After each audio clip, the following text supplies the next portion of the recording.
officiellement mon aventure sur Booktube. Et vu qu'il n'est jamais évident de se présenter, j'ai déniché un petit tag pour pouvoir le faire. C'est parti pour le Booktube Newbie Tag. Pour le Phone Challenge, clairement, à la base, je voulais juste faire une petite vidéo un peu plus ludique pour expliquer les règles du Phone Challenge 4. Et je pensais que tout allait s'arrêter là. Mais dans mon entourage, plusieurs personnes me disent, et ce depuis un petit moment, que je devrais me créer une chaîne YouTube. Je connais un super monteur, qui est juste là-bas derrière, alors je me suis dit pourquoi pas tenter. J'ai récemment aussi figuré dans un clip musical de Dr Batavia, je vous mettrai tous les liens quelque part par là, et c'était vraiment une chouette expérience. J'ai donc pris mon courage à deux mains, et me voici. J'ai pas de prétention particulière, mais j'aimerais juste pouvoir discuter, échanger, découvrir et te faire découvrir de nouveaux livres.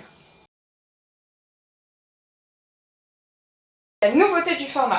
J'ai l'habitude de parler de lecture sur Instagram, mais là, c'est un sacré challenge. Faire ça face à une caméra, c'est tout nouveau pour moi. Parce que j'aime lire parce que ça m'apporte beaucoup. Ça me permet de m'évader, de découvrir tout un tas de nouvelles choses, de partager. C'est super dur de répondre à cette question. J'aime lire, c'est tout. Ça, c'est super facile. Un de mes plus vieux souvenirs de lecture, c'est la saga Geronimo Stilton. J'étais complètement fan quand j'étais gamine. Le personnage principal est une souris, président du journal L'écho du rongeur, qui n'aspire qu'à une petite vie tranquille, mais qui, dans chaque roman, va vivre une aventure mouvementée. Je cherche quelqu'un pour prendre part à une aventure. Une aventure? Non. Visuellement, les livres sont très ludiques, avec plein de petits détails qui viennent agrémenter le texte. Petite anecdote, en 2017, j'ai pu rencontrer l'auteur qui m'a dédicacé le tout premier tome.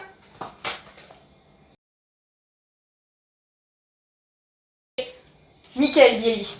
À quand le tome 3 de Mardas? Être à l'aise devant la caméra. C'est tout bête, mais tourner, ça me fait le même effet que devoir prendre la parole devant 20 personnes. Je commence à paniquer, à m'embrouiller, je perds mes mots. La catastrophe. Et depuis que j'ai appris à lire, j'ai le souvenir d'avoir toujours eu un bouquin entre les mains. Par contre, ça fait à peu près 5 ans que j'ai un rythme de lecture bien plus soutenu et que j'y consacre beaucoup de temps. Un peu partout.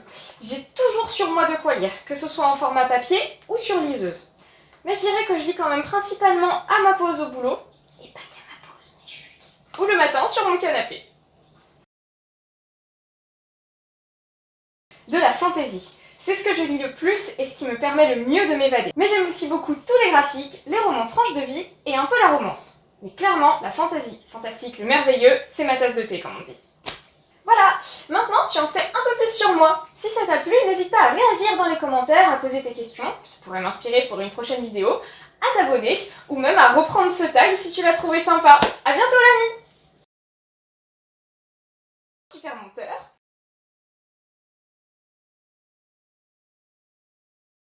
C'est moi qui gère. Ok, d'accord. C'est ton bête là. Putain.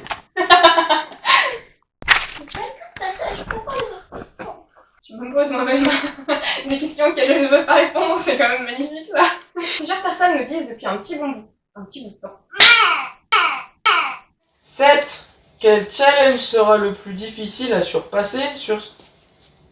Non, pas surpasser. Être à l'aise devant la caméra et tout. Non mais c'est surpasser. Ouais, bah oui. Challenge à surpasser. Pour moi ça ne va pas du tout. Bon, on changera quel challenge sera le plus dur.